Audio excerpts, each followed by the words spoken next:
And welcome to the channel Roshni publication. और आज की हमारी वीडियो होने जा रही है क्लास 10th बिहार बोर्ड के स्टूडेंट्स के लिए। उनके इंग्लिश टेक्स्ट बुक के चैप्टर 8 प्रोज के सेक्शन से हम करवा रहे हैं आज क्वेश्चन आंसर।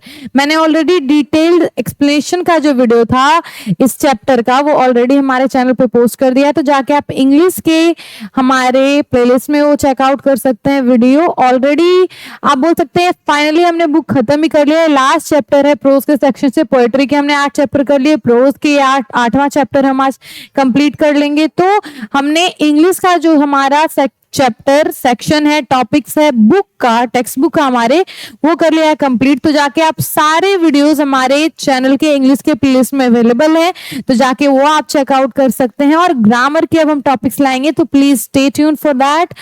और फाइनली हम शुरू करते हैं हमारा चैप्टर और उसका क्वेश्चन आंसर। तो चैप्टर का मैं एक ओवरव्यू आपको दे देती हूँ कि हमने पढ़ा क्या था। तो लियो टॉल्स्टॉय इस चैप्टर के क्या थे, राइटर थे। लियो टॉल्स्टॉय एक बहुत ही जाने माने रशियन ऑथर है, मतलब रूस के वो एक ऑथर है जो जिन्होंने वॉर एंड पीस लिखा। ठीक है, ये सारी चीजें उन्होंने अपने नॉवेल्स के लिए वो जाने जाते हैं। लेकिन ये एक छोटी सी हमने कहानी है वो देखी थी जिसका नाम क्या था, little girls visor then man. ठीक है, तो इसमें बात की गई थी कैसे छोटे बच्चे, लिटिल गर्ल्स यहाँ पे बोला जा रहा है क्योंकि कहानी में 2 लड़कियां हैं। लेकिन बात सिंपली आप समझ सकते हैं कि जैसे छोटे बच्चे क्या है, बहुत ही सरल हैं, ईमानदार होते हैं बच्चे, उन्हें भगवान का रूप बोला जाता है हमारे कंट्री में। तो बच्चे कितने सरल होते हैं और जो बड़े होते हैं कैसे किसी भी प्रॉब्लम को और अपनी ईगो की वजह से, प्राइड की वजह से बड़ा कर देते हैं। ठीक है, तो सिंपली कैसे छोटे बच्चे ज्यादा बुद्धिमान है अडल्ट्स के मुताबिक, वो इस चैप्टर में हमें देखने को मिलेगा। तो ये चैप्टर लियो टॉल्स्टॉय की एक आप बोल सकते हैं कहानी है जो हमने पढ़ी।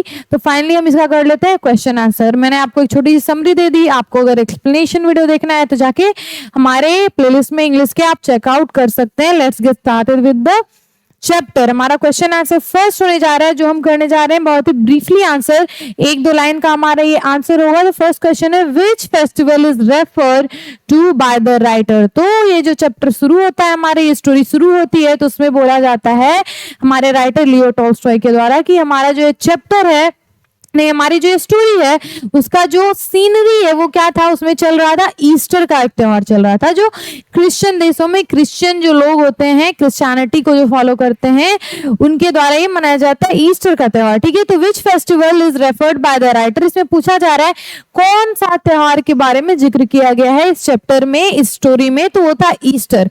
The writer has referred to the Easter festival. ठीक है, ईस्टर जो फेस्टिवल है उसके बारे में हमने या फिर राइटर ने स्टोरी में बात की है। नेक्स्ट क्वेश्चन देख लेते हैं, व्हाई वाज स्लेजिंग ओवर, क्यों स्लेजिंग जो बर्फ की गाड़ी थी वो चलना बंद हो गई थी ईस्टर के आते ही।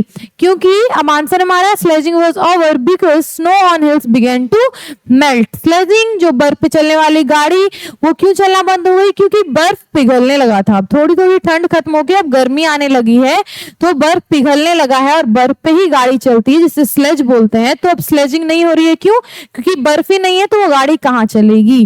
तो sledging was over because snow on hills began to melt. ये हमारे सेकंड क्वेश्चन का आंसर।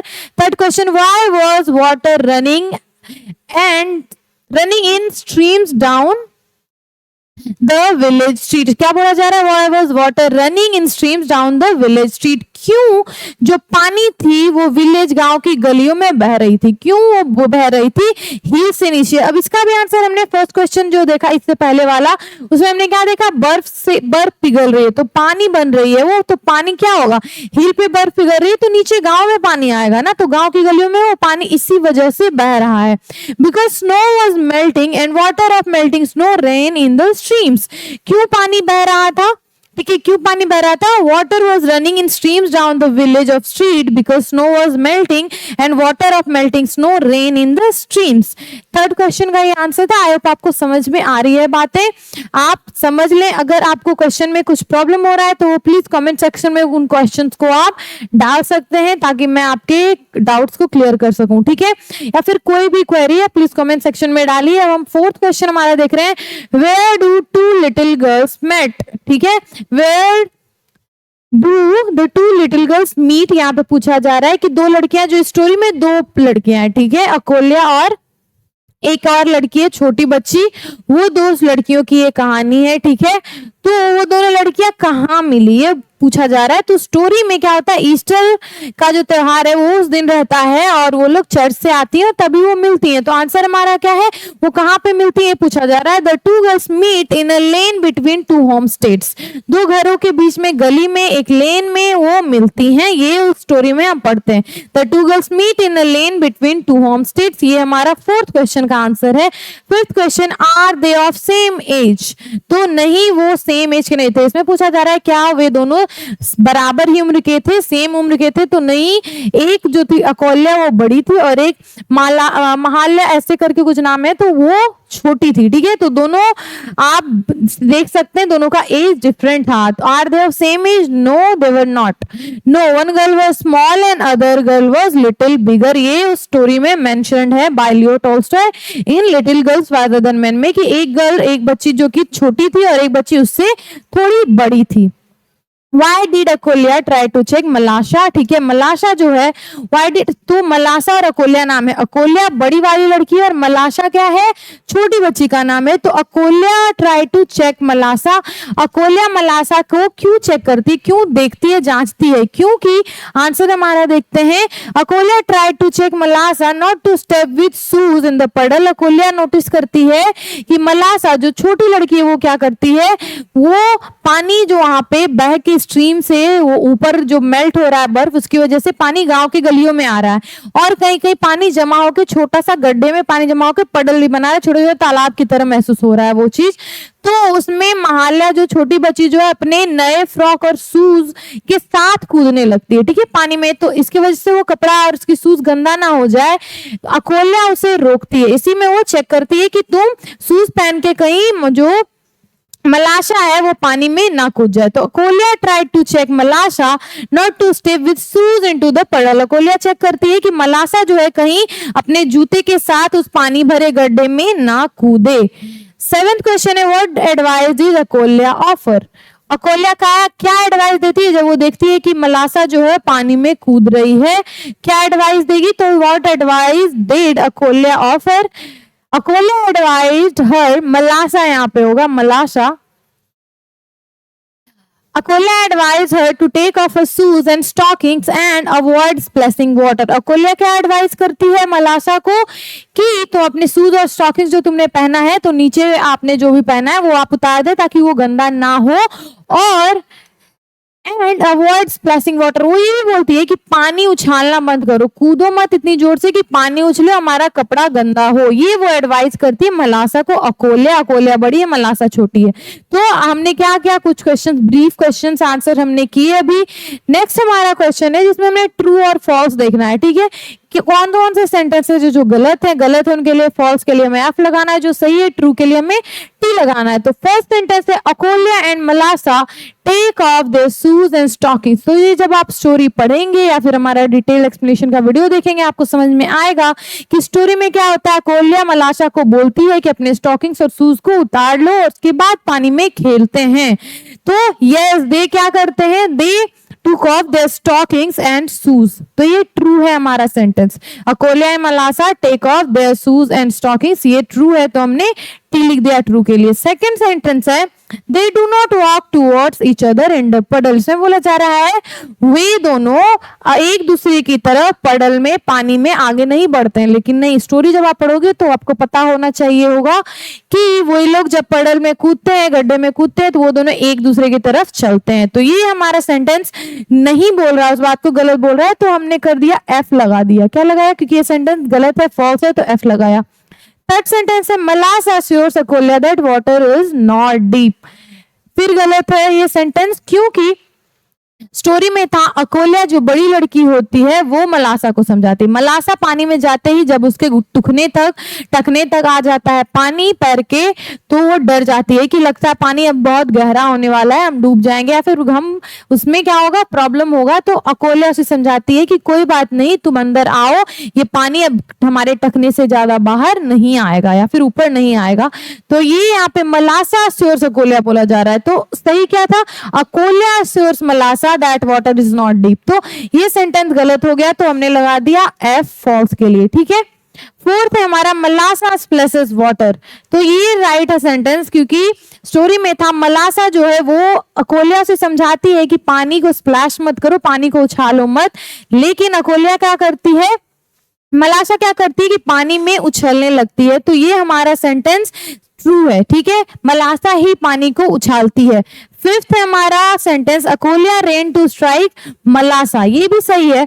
जब पानी को उछालती है मलासा तो अकोल्या के कपड़े पर वो गंदा पानी आ जाता है, ठीक है, वो उसके कपड़े गंदे हो जाते हैं, उसके चेहरे पे पानी आ जाता है, इसलिए अकोल्या क्या करती है, दौड़ती है मलासा की तरफ उसे मारने के लिए और पकड़ने के लिए। तो ये सेंटेंस सही है, तो हमने लगा दिया ट्रू के लिए टी। ओके, सिक्स सेंटेंस है मलासा पर्पसली स्प्लैशेस वाटर। मलासा जानबूझकर क्या अकोल्या के कपड़े पर पानी उछालती है।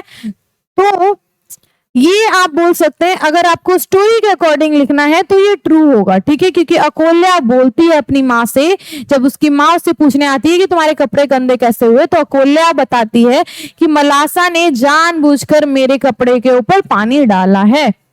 तो अगर आप स्टोरी के अंदर देखें, स्टोरी के अकॉर्डिंग देखें, तो ये लाइन सही है, मलासा पर्पसली स्प्लैश्ड वाटर। फोर्थ आप बोल सकते हैं कि क्वेश्चन ये भी 4-5 हम देखें जिसे हमें ब्रीफली आंसर करना है। तो फर्स्ट क्वेश्चन है व्हाई डिड अकोल्या शाउट एट मलासा।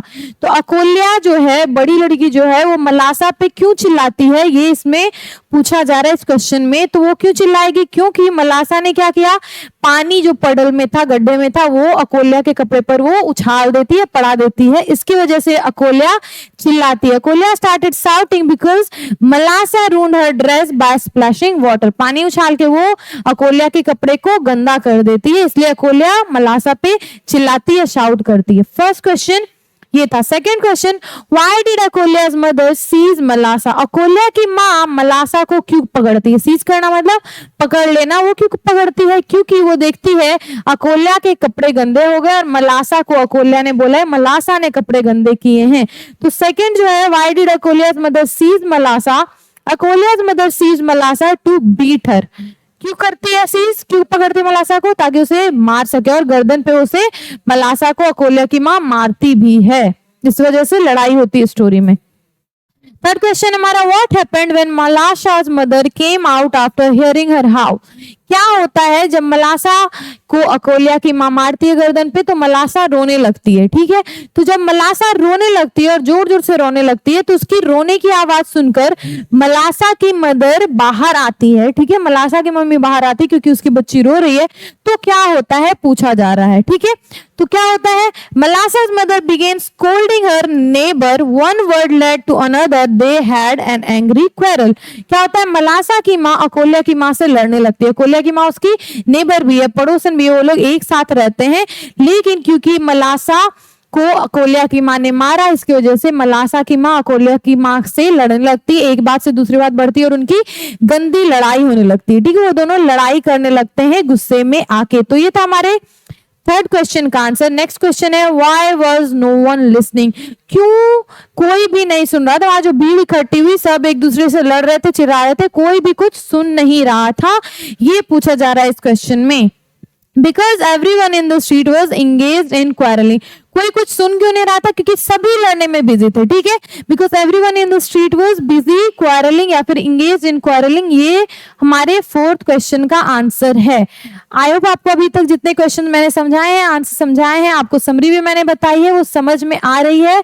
नहीं आपके पास अगर कोई डाउट है, कोई क्वेरी है, तो प्लीज कमेंट सेक्शन में उसे डालें, मैं जरूर उनको क्लियर करने की कोशिश करूंगी। फिफ्थ क्वेश्चन हम देख लेते हैं, did the old women succeed in her effort. तो अकोल्या की दादी एक कैरेक्टर है इसमें, जो क्या है, ग्रैंडमदर उसकी ओल्ड है, बूढ़ी औरत है, तो वो बूढ़ी औरत, ओल्ड वुमेन जो है, क्या सक्सीड हो पाती है, उसे सफलता मिलती है किस चीज में, इस झगड़े को रोकने में, इस क्वेरल को रोकने में, ये इसमें पूछा जा रहा है फिफ्थ क्वेश्चन में, ठीक है। क्या उसके एफर्ट जो होते हैं झगड़े को बंद करवाने के, उसमें सफल वो हो पाती है, तो वो नहीं हो पाती है। No the old women tried to calm people but did not succeed in effort. वो काम करवाने का, झगड़े को बंद करवाने, शांत करवाने का एफर्ट तो डालती है, कोशिश करती है, पर वो इस चीज में सफल नहीं हो पाती। उठाती है। तो ये हमारा 5th क्वेश्चन का आंसर है।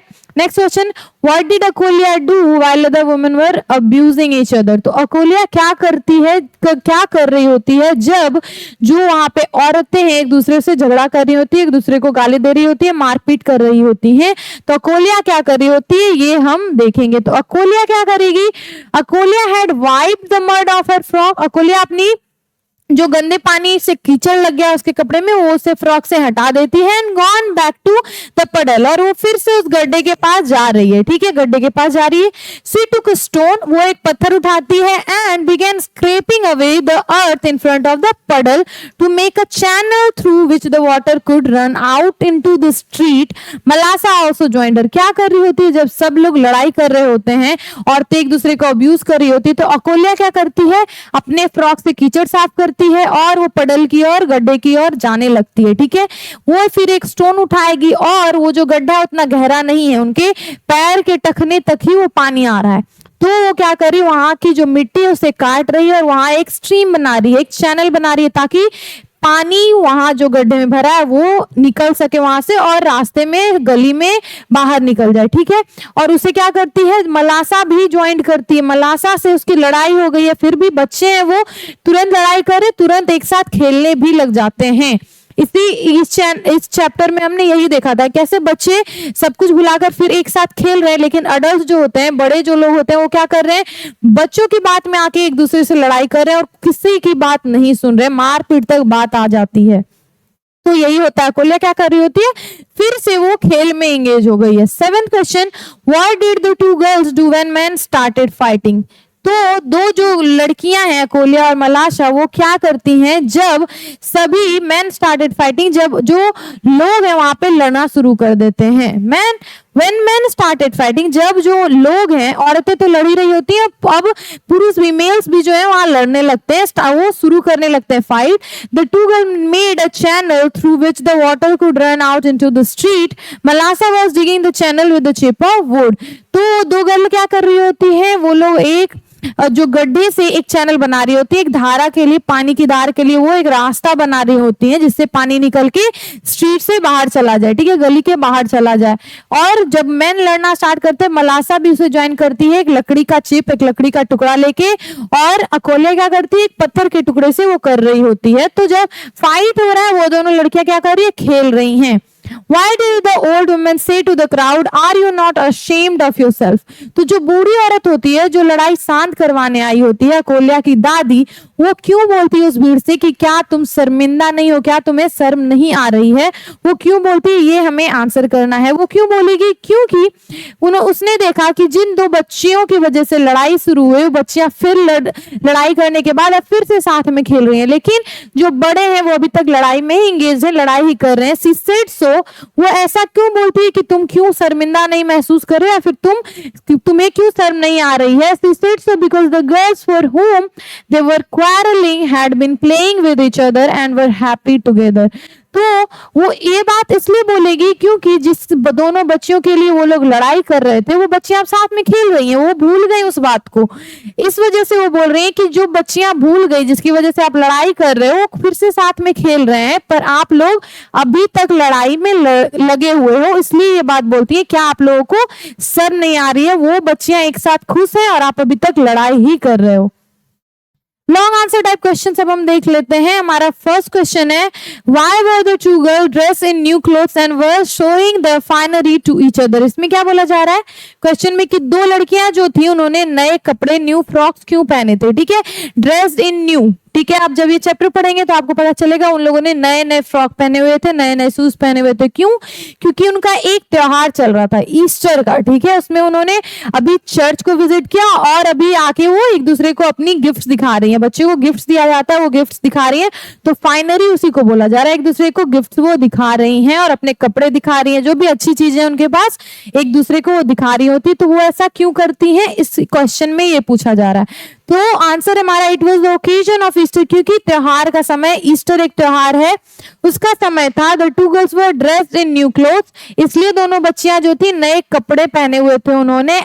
Because they had just came out of the church, और वो अभी अभी ही चर्च से आई थी प्रे करके ईस्टर के त्योहार पे। As they meet in the street, और उसी वक्त वो क्या होती है, गली में मिलती है एक दूसरे से। They showed each other their finery to impress upon the other, वो एक दूसरे को अपनी अच्छी चीजें दिखा रही होती है क्योंकि बच्चे एक दूसरे को इम्प्रेस करना चाहते हैं, अपने दोस्तों को इम्प्रेस करना चाहते हैं। ठीक है, ये हमारे फर्स्ट क्वेश्चन का आंसर था। Next question, Why did they step into the puddle? What made them fight? ठीक है, इसमें क्वेश्चन में पूछा जा रहा है कि वो दोनों बच्चियां जो हैं वो पडल में क्यों कूदती हैं, उस गड्ढे में क्यों कूद जाती हैं, क्यों वो कूदेंगी, और what made them fight, और वो दोनों, उन दोनों की लड़ाई क्यों होती है, वो यहाँ पे हमसे पूछा जा रहा है इस क्वेश्चन में। तो हमने अभी तक इतनी सारे क्वेश्चन किए, हमें समझ में आना चाहिए कि लड़ाई क्यों हुई थी और उन्होंने पडल में क्यों कूदा था। ठीक है, when they see the puddle they thought of time fun came near it. Soon they stepped in it. Akolia's frog got stained due to Malassa's splash. She began to shout and ran after Malassa to strike her. However, their fight was a childish fight and temporary one. इसमें क्या बोला जा रहा है कि जो उन्होंने नए कपड़े पहने हुए थे, ठीक है, और जो उन्होंने पडल देखा, क्योंकि बर्फ का पानी आप पिघल रहा है, ठीक है, आप पडल, वहां पे एक गड्ढा बना है, तो बचपन में आप देखो खेलते होंगे बच्चे उसमें, आप देखते होंगे वो पानी में उछल उछल के खेलते हैं। इसलिए जब उन्होंने गड्ढा देखा, उसमें पानी भरा देखा, क्योंकि जब ठंड होगी तो बर्फ जमा होगा हर जगह, कहीं भी पानी और कहीं भी गड्ढा ऐसा आपको देखने को नहीं मिला होगा, उन बच्चों को नहीं मिला होगा। तो जब उन्होंने एक गड्ढा देखा जिसमें पानी भरा हुआ था, उन्होंने सोचा कि लेट्स हैव फन, चलो मस्ती करते हैं, और वो उसमें कूद गए, खेलने लगते हैं। और जैसे ही उन्होंने पानी में पैर रखा, अकोलिया का जो फ्रॉक है, क्योंकि मलासा उसमें कूद रही थी, छोटी बच्ची कूद रही थी, मलासा को अकोलिया ने ही बताया था कि अपने जूते एटलीस्ट खोल लो ताकि वो जूता गंदा ना हो जाए, लेकिन मलाशा जो है बच्ची है, उसे उतना समझ नहीं आ रहा, उसने पानी में कूद के अकोलिया के कपड़े को, फ्रॉक को गंदा कर दिया। ठीक है, इसकी वजह से उन दोनों की लड़ाई होती है, क्योंकि नए फ्रॉक को गंदा कर दिया है अकोलिया के फ्रॉक को मलासा ने, इसलिए अकोलिया मलासा को मारने को दौड़ती है और उनकी फाइट शुरू हो जाती है, वो लड़ाई करने लगती है। पर ये लड़ाई कैसा था, it was a temporary one. ठीक है, क्योंकि ये लड़ाई बहुत ही टेम्पररी, बच्चे क्या होते हैं, लड़ते हैं फिर साथ खेलते हैं, फिर लड़ाई करते हैं फिर साथ खेलते हैं, तो ये टेम्पररी लड़ाई थी। लेकिन जो अडल्ट लड़ रहे थे वो टेम्पररी नहीं थी। तो सेकेंड क्वेश्चन का हमने आंसर देख लिया। थर्ड क्वेश्चन है हमारा, what did the old women meant by it is right to behave so on a day like this to.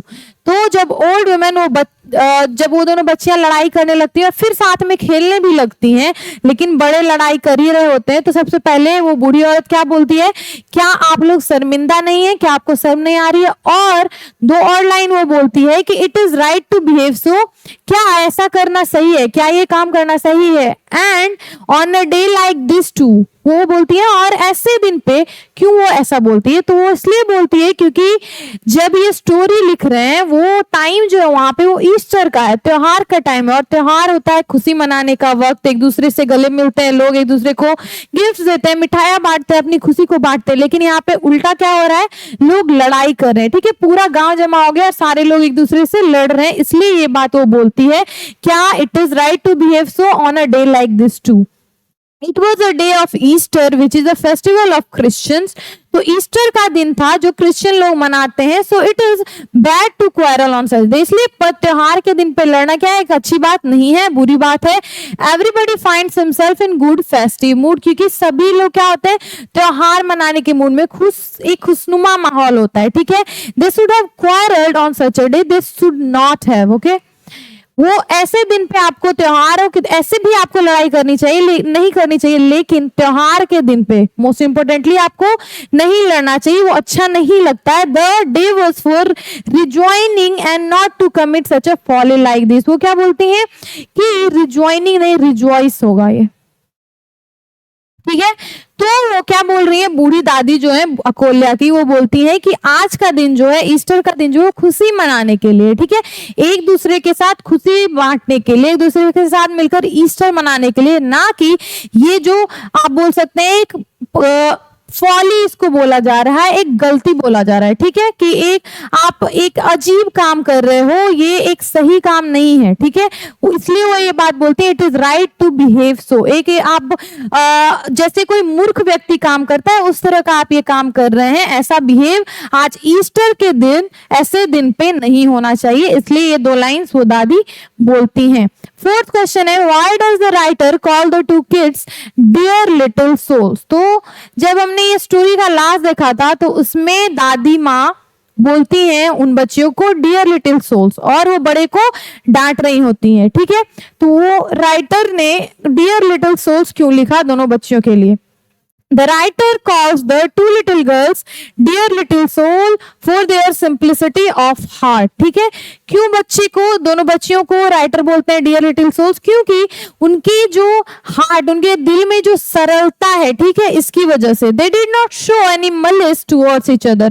उन्होंने एक दूसरे के कपड़े को गंदा कर दिया, लड़ाई भी कर ली, लेकिन एक दूसरे के प्रति दुश्मनी नहीं दिखाई, नफरत नहीं दिखाया, ठीक है। वो फिर से एक साथ खेलने लगे, इस वजह से उन्हें डियर लिटिल सोल्स बोला गया है, प्यारी बच्चियां बोला गया है।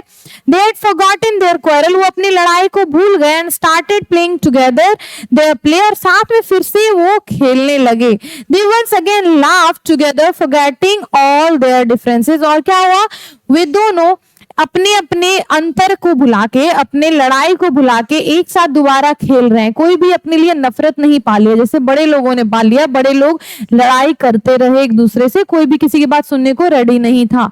इसलिए उन दोनों बच्चियों को क्या बोला गया, डियर लिटिल सोल्स, क्योंकि वो क्या है, सरल है, उनमें प्यार भरा हुआ है, नफरत नहीं है। ये था हमारे 4th क्वेश्चन का आंसर। नेक्स्ट क्वेश्चन है एक्सप्लेन एक्सेप्ट ये turn and become as little children, ye shall in no way enter into the kingdom of heaven। ये लाइन लास्ट में बोली जाती है राइटर के द्वारा, तो इसका मतलब क्या है ये हमें एक्सप्लेन करना है। तो the above lines show the simplicity and innocence of heart. Children are equated with God because they do not have malice towards anyone. Even if they quarrel and become angry, their anger is only momentarily, ठीक है। Unless man is not free from all such follies, God grants permission to go in heaven to only those who have sacred heart like children। ये line है कि accept ये turn, जब तक तुम बदलोगे नहीं खुद को, and become as little children, और छोटे बच्चों की तरह नहीं बन जाओगे, तब तक ये shall in no way enter the kingdom of heaven. तब तक आप जब तक कि आप बच्चों की तरह ना बन जाओ, उनके तरह आपका हार्ट ना हो, दिल ना हो, तब तक आप हेवन को नहीं पा सकेंगे। एक तरह से आप बोल सकते हैं मोक्ष को या फिर स्वर्ग को प्राप्त नहीं कर पाएंगे। ये लास्ट लाइन में बोला जाता है।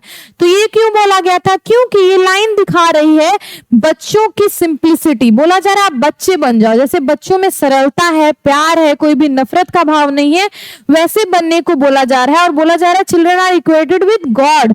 बच्चों को हम क्या करते हैं, भारत में भी, हमारे देश में भी क्या बोला जाता है, बच्चे भगवान का रूप होते हैं। Because they do not have malice towards anyone, वो किसी से भी नफरत नहीं करते, उनमें सद्भाव की भावना होती है, सरलता होती है। इवन इफ दे क्वेरल, वो लड़ाई करें तब भी, एंड बिकम एंग्री, गुस्सा भी उन्हें आ जाए, their anger is only momentarily, उनका जो एंगर होता है वो बहुत ही क्षणिक होता है, वो कुछ समय के लिए होता है, फिर वो बातें भूल जाते हैं। ग्रज उनमें नहीं पैदा होता है, वो पकड़ के इस बात को बैठे नहीं रहते, वो सैड ज्यादा टाइम तक नहीं रह सकते, वो गुस्सा ज्यादा टाइम तक नहीं रह सकते। Unless man is not free from all such follies, unless जब तक अडल्ट जो है, बड़े लोग हैं, इन सब चीजों से फ्री ना हो जाए, इन सब चीजों को, जो उनकी ग्रज रखने की आदत है, एक दूसरे से नफरत, ईर्ष्या की भावना, ये सारी चीजें वो छोड़ ना देंगे, तब तक उन्हें क्या होगा, हेवन नहीं मिलेगा। God grants permission to go in heaven to only those who have sacred heart like children. तो बोला जा रहा है इसमें कि भगवान उसी को अलाउ करते हैं एंटर करना हेवन में जिसके पास हार्ट कैसा हो, बच्चों की तरह हो, सरल, प्यार भरा हुआ, न कि नफरत, ईर्ष्या, इन सब से भरा हुआ। तो ये था हमारे 5th क्वेश्चन का आंसर जो हमने देखा अभी। लास्ट क्वेश्चन था हमारा, हमने बहुत सारे क्वेश्चन आंसर्स देखे। अगर आपको कोई भी डाउट है, अगर छोटी भी कोई डाउट है, तो प्लीज आप कमेंट सेक्शन में उसे डालें, मैं उसे क्लियर करूंगी नेक्स्ट हमारे वीडियो में। और अगर आपने एक्सप्लेनेशन वीडियो हमारी नहीं देखी अभी तक तो जाके हमारे इंग्लिश के प्लेलिस्ट में आप देख सकते हैं ताकि क्वेश्चन आंसर समझ में आ जाए। वैसे मैंने इस वीडियो में भी आपको समरी बता दी है और डिटेल तरीके से सारे क्वेश्चन आंसर को समझा दिया है, तो आई होप आपको समझ में आ ही गई होंगी सारी बातें। लास्टली हम बात कर लेते हैं हमारे पब्लिकेशन के बारे में, जो है रोशनी पब्लिकेशन 17 सालों से पब्लिकेशन के क्षेत्र में काम कर रही है और बहुत ही अनुभवी शिक्षकों की मदद से ये सारी बुक्स आपके लिए लेके आई है, जो है कैप्टन सीरीज की किताब, जिसमें हिंदी, संस्कृत, इंग्लिश की किताबें आपको देखने को मिलेंगी। साथ ही साथ हमारा सोशल स्टडीज का सीरीज, जिसमें हिस्ट्री, इकोनॉमिक्स, पॉलिटिकल साइंस और ज्योग्राफी की किताबें हैं। ये आप चेकआउट कर सकते हैं इन किताबों को हमारे ऑफिशियल वेबसाइट पे, किसी भी ऑनलाइन प्लेटफॉर्म्स पे या फिर आपके नजदीकी बुक स्टोर्स पे भी ये सारी किताबें अवेलेबल है। साथ ही साथ हमारा क्वेश्चन बैंक बहुत ही हेल्पफुल है। लास्ट 10-15 इयर्स के सारे सब्जेक्ट के सारे क्वेश्चंस जो भी एग्जाम में आए इस बुक में कंपाइल्ड है। साथ ही साथ हमारा ऑब्जेक्टिव क्वेश्चन आंसर का बुक, ठीक है, जिसमें हर सब्जेक्ट के हर टॉपिक के पॉसिबल जितने क्वेश्चन हो सकते हैं ऑब्जेक्टिव आपको यहाँ पे आंसर के साथ वो देखने को मिलेंगे। बहुत ही हेल्पफुल है क्योंकि हमारे बिहार बोर्ड एग्जामिनेशन में एक बड़ा जो पोर्शन है वो ऑब्जेक्टिव क्वेश्चन आंसर्स का है, तो बहुत ही हेल्पफुल है ये किताब। प्लीज जाके इन किताब को चेकआउट करें। फाइनली आप अगर क्रैश कोर्स, आपके पास ज्यादा समय नहीं बचा है और आप अपनी तैयारी फुल प्रूफ रखना चाहते हैं तो ये किताब बहुत ही हेल्पफुल होगी। सारे सब्जेक्ट के बहुत ही अच्छी तरीके से आपको एग्जाम के लिहाज से प्रिपरेशन के लिए बहुत ही अच्छी किताब है, तो जाके इसे चेकआउट करें। Finally thank you so much for watching this video. Thank you so much for your support. हमारे चैनल को करें लाइक, सब्सक्राइब और इस वीडियो को करें अपने फ्रेंड्स के साथ शेयर और बेल नोटिफिकेशन का भी बटन प्रेस कर दे ताकि फ्यूचर के वीडियोस आप तक पहुंचते रहे। Thank you so much. Thank you.